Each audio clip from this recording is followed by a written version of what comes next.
Hola, hola. Bueno, vamos a ver ya el último tema, por fin, de sociales. ¿Qué queda por hacer?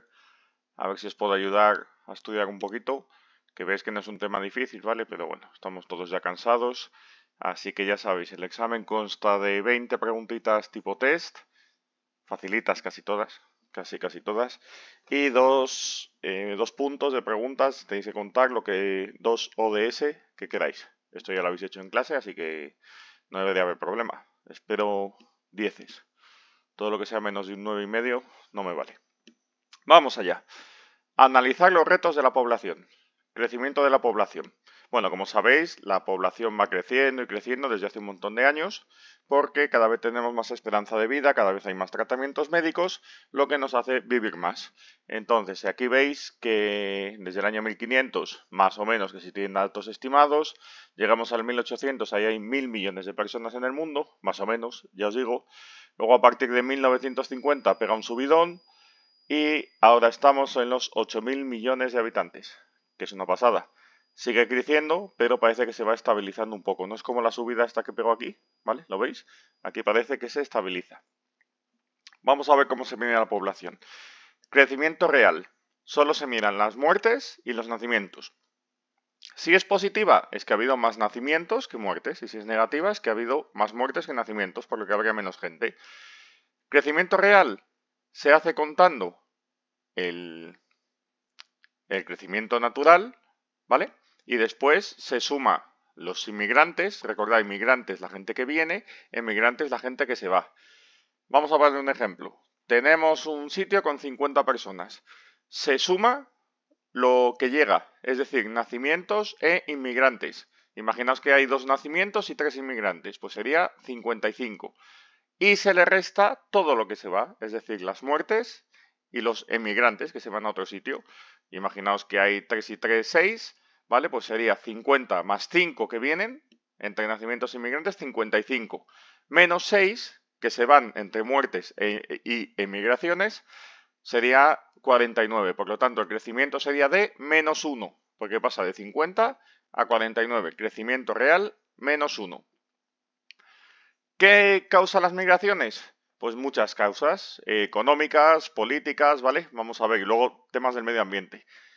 Económicas, sobre todo el tema de tener trabajo, tener dinero para poder vivir en un sitio y además disponer de buena oferta educativa y sanitaria. Causas políticas, pues si un país está en guerra, muchísima gente se va, o si te persiguen por tener pensamientos diferentes o diferentes, vamos, todo esto, un montón de situaciones que se pueden dar por temas políticos que hacen que vivas mejor en otro país, que tengas que abandonar tu casa de toda la vida, pero aún así tengas que irte. Y por último, problemas del medio ambiente, causas climáticas, catástrofes naturales. Hace poco salió una avalancha que hubo, no sé dónde, si era en Europa, que cayó un montón de tierra y sepultó un pueblo entero. Les avisaron, no murió nadie, pero toda esa gente, claro, se tiene que mudar, tiene que emigrar a otro sitio obligada, porque ya no tiene casa. También las sequías, si no tienes agua, necesitas sitios con agua para poder vivir. Tipos de migraciones, facilito, según el tiempo. Definitivas, si son para siempre, y temporales, si es que te vas, bueno, te vas a estudiar a otro sitio, luego vuelves, todas esas cosas. Importante, migraciones interiores dentro de un mismo país, migraciones exteriores en otro país. Si te vas del pueblo a la ciudad, que es lo que se ha ido haciendo durante estos últimos años, porque en los pueblos normalmente cada vez hay menos trabajo, ya que hay mucha más maquinaria agrícola y hay más ofertas de ocio y demás en las ciudades, pues la gente se va, lamentablemente. Consecuencias. Consecuencias, hay dos consecuencias, ¿vale? Para los sitios donde se van, de donde se van, perdón, y para los sitios a los que llegan. ¿Qué pasa a los sitios de donde se van? Pues que son poblaciones más ancianas. La gente que se queda es mayor, porque ya tienen su casa, igual no necesitan trabajar, tienen sus amigos allí, entonces se quedan.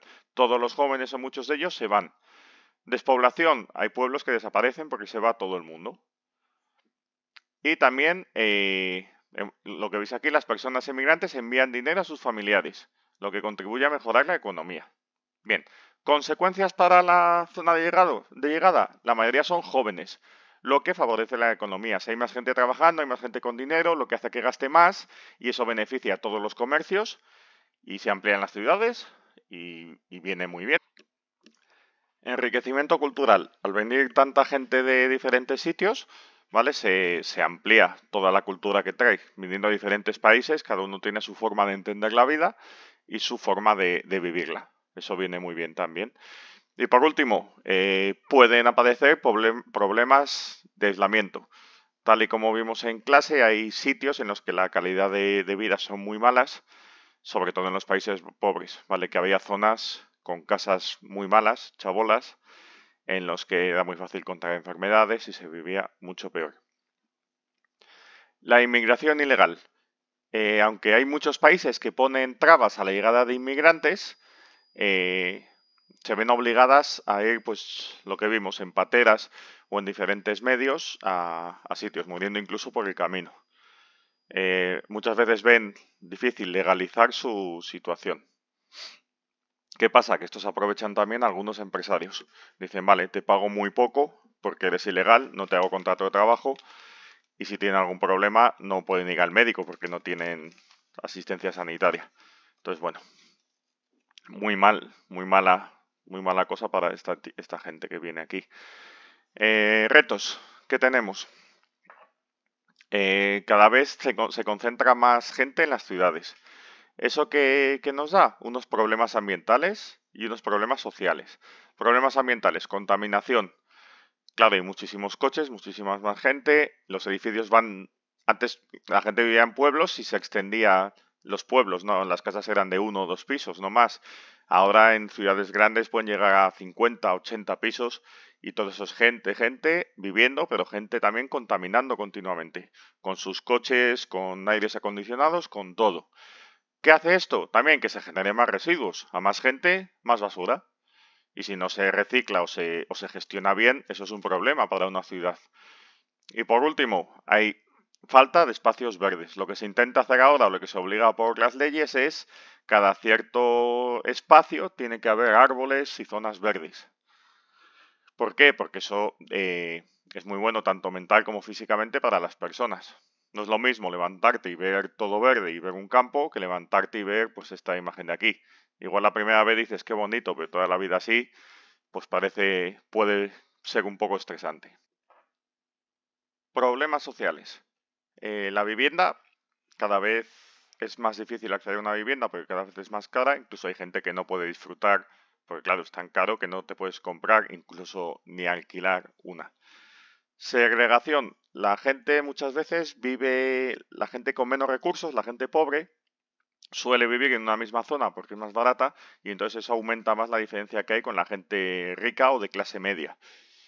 La pobreza. Existen bolsas de pobreza, personas que pasan hambre, padecen malnutrición y bueno, pues eso hay gente a lo mejor que no le importa, pero es algo que debería mirarse. Y por último, la soledad. Las relaciones sociales son mucho más difíciles en una ciudad porque cada uno va a lo suyo. En los pueblos, os hablo de antiguamente, todo el mundo hablaba con todos, todo el mundo se saludaba por la calle, pero la soledad en la ciudad, si no conoces a alguien, no vas a hablar con él por la calle. Eso es otro problema. Agenda urbana. En el año 2015, numerosos países, con el propósito de mejorar sus pueblos y ciudades, se reunieron para dejar por escrito qué objetivos tendríamos que perseguir para lograrlo. Para ello se creó lo de Agenda 2030 para Desarrollo Sostenible. Lo de los ODS, pues tiene que ver con esto. Construir ciudades que sean verdes e inclusivas requiere una buena planificación. Claro, no puedes construir al azar y dejar construir donde cada uno quiera, no. Lo que os he dicho antes, tiene que haber tantas zonas de espacio de parques, tantos bloques de viviendas, ¿vale? Todo eso tiene que estar medido para que la densidad de población, es decir, el número de personas que viven en 1 km², no sea muy grande, porque si no es muy agobiante para todos y se generarían eso, muchas basuras, menos árboles, todas estas cosas. Venga, siguiente punto. Conocer desigualdades sociales.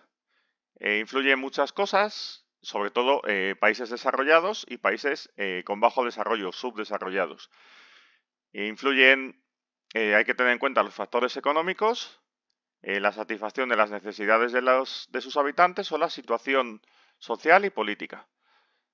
Vamos a ver primero esto, desigualdades regionales.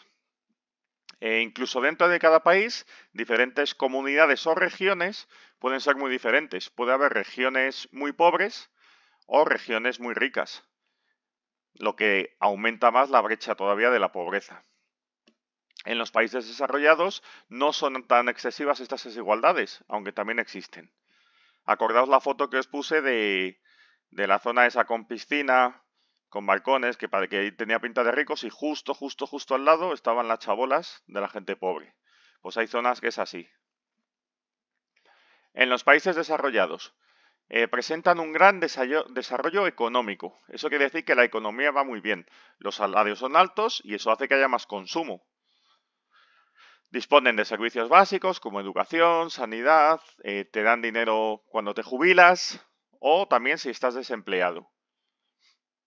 Las calles están urbanizadas, quiere decir que están asfaltadas, tienen alcantarillado, tenemos luz, ¿vale? En todos los sitios, tuberías con agua. Bueno, eso es a lo que estamos acostumbrados, hay muchos sitios que no lo tienen. Las cifras de natalidad y mortalidad son bajas. ¿Por qué? Porque el sistema médico está muy avanzado. La esperanza de vida es superior a 70 años. Abundan las democracias estables y consolidadas. Recordad que en una democracia el pueblo votaba quien quería que los gobernase. Recaudan impuestos, ¿vale? Tanto vuestros papás como nosotros, los adultos que trabajamos, cogen impuestos para invertirlos en cosas que consideran oportunas. ¿Países con bajo desarrollo? Pues todo lo contrario. La economía poco desarrollada, mira cómo están vendiendo aquí las cosas. Los empleos, los trabajos son escasos. Mucha gente emigrante va buscando allí oportunidades, se va de su sitio, que está todavía peor que esto, intenta buscar mejorar, ¿vale?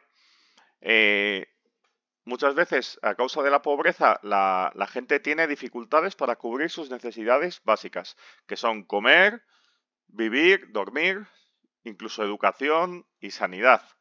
Las infraestructuras, es decir, las casas, los puentes donde viven, son de muy baja calidad. Muy baja calidad es que valen menos, pero claro, esto se te puede caer en cualquier momento. Y mirad cómo tienen los cables de la electricidad. Todo esto es muy peligroso. Presentan altas cifras de natalidad. Hay muchos niños. Claro, aquí hay una gran mortalidad infantil, ya que muchísimos niños mueren al poco de nacer. Depende de lo desarrollado que esté el país, pero en los países estos pobres, muchísimos niños mueren por falta de alimentos o por enfermedades que aquí con una vacuna te la curas y allí ni siquiera les llega. Esperanza de vida, unos 50 años suelen vivir. Algunos más, otros menos. Pero recordad que en Europa era unos 70, pues aquí 20 años menos. También en estos países suele haber sistemas políticos autoritarios, con dictaduras o parecido, que son personas que controlan el gobierno y se hacen los que ellos dicen. Normalmente no respetan los derechos humanos, ni de las mujeres ni de los niños. Globalización. La globalización es el intercambio comercial y cultural entre diferentes países. Si los países se llevan bien, se venden cosas entre ellos y eso ayuda a mejorar la economía. No sé si habéis visto que Trump lo que quería hacer era poner aranceles, es decir, cobrar porque Estados Unidos, por poder vender a Estados Unidos, ¿vale? Eso pues no es nada bueno porque hay mucha gente que va a dejar de vender a Estados Unidos, incluso cerrar empresas por esto. A ver cómo queda la cosa. Cada vez son más las empresas multinacionales en países desarrollados que buscan elaborar sus productos en países en desarrollo. Esto es que empresas muy grandes, os voy a poner ejemplos, vamos, de ropa, suele ser la más común, Adidas, Nike y todas estas que seguro que os suenan, son empresas que a lo mejor están en Estados Unidos, venden en todo el mundo, pero igual una camiseta, fabricarla en Estados Unidos, me lo voy a inventar, imaginaos que vale $10, pues hacerla en China o en países más subdesarrollados, a lo mejor les vale $1. Entonces tienen a mucha gente trabajando allí haciendo camisetas por $1 que luego igual venden a 20 o 25, porque les sale mucho más barato, reducen costes. Bueno, también surgen alianzas internacionales en el mercado global que buscan impulsar la igualdad. Estas alianzas ofrecen ayudas económicas a los países subdesarrollados, de forma que puedan intentar mejorar. Y bueno, vamos a lo siguiente. Valorar los derechos de las personas. Los derechos humanos son aquellos de los que goza cualquier persona por el mero hecho de nacer, de existir.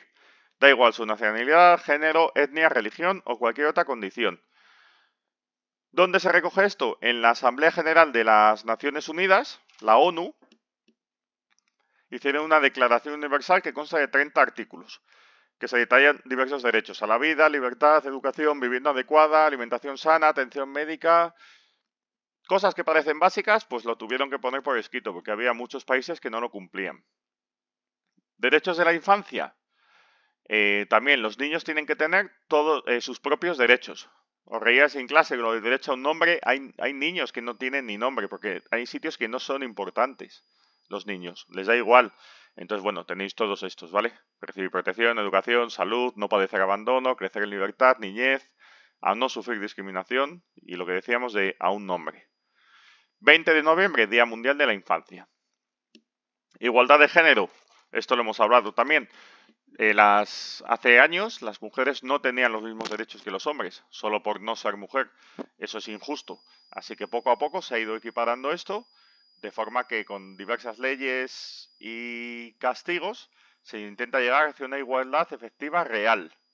¿Vale? Tienen que ir poco a poco llegando a donde están los hombres. ¿Medidas para hacer efectivos estos derechos? Bueno, proteger los derechos es ocuparse de la dignidad de las personas, al mejorar condiciones tanto sociales como políticas y económicas, promoviendo una forma de desarrollo sostenible. Bueno, tenéis todo esto. Importante, ¿cómo conseguimos esto? Mediante leyes nacionales e internacionales, que si no lo cumples te castiguen. Favoreces la difusión para que todo el mundo conozca sus derechos y sus deberes. Derechos son cosas que tienes que tener y deberes son cosas que tienes que hacer. Vale, no todos son privilegios, también hay que hacer cosas bien. Por ejemplo, respetar las normas. Tú si no cumples las leyes, tu deber es cumplirlas. Si no las cumples, pues tendrás que ser castigado por ello. Es importante crear lazos de unión y colaborar con asociaciones que defiendan los derechos humanos. Y por último, proteger a los colectivos más vulnerables, como niños, por ejemplo, o víctimas que hayan estado en situación de exclusión, de guerras y tal. Hay que ayudarles a toda esa gente. Defensor del pueblo. No es una persona, recordad, es una asociación que se encarga de defender a las personas que crean que se está incumpliendo algún derecho. Entonces se pone una queja directamente aquí y luego ellos analizan si es verdad o no. Y si es verdad, pues te ayudan a que se cumpla. Buscar la paz y la seguridad. Tenemos los organismos internacionales, como puede ser la ONU, que se creó tras la Segunda Guerra Mundial. Dentro de la ONU hay varios organismos, entre ellos el Consejo de Seguridad. Hay 5 países que están siempre, que son China, Estados Unidos, Francia, Federación de Rusia y Reino Unido, y otros 10 que se votan cada año.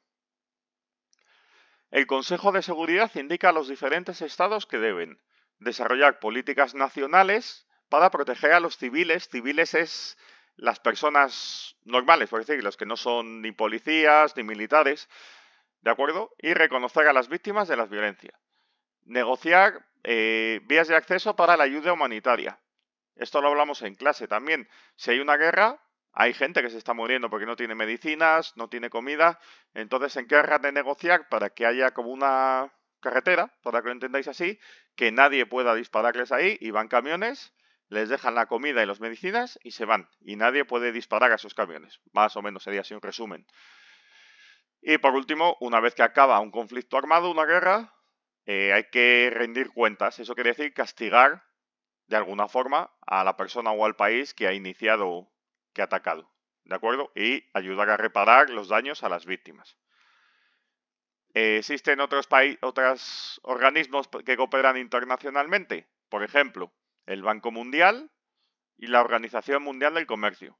Objetivos: velar por la paz a nivel internacional, favorecer el progreso económico. Cuanto más dinero tengamos todos, si se equipara un poco, mejor, porque todos tendremos una mejor calidad de vida. Y por último, proteger el cumplimiento de los derechos humanos. ¿De acuerdo? Bueno, y esto ya os he dicho, esta página no entra, pero sí que tenemos que conocer un poco las ODS, pero ya lo habéis, como lo habéis visto otros años y demás, pues esto con que os sepáis dos, recordad, dos bien trabajadas y entendidas, es lo que voy a preguntar, ¿de acuerdo? Vale, pues a ello que no queda nada, nada de nada. A por ello. Nos vemos el lunes.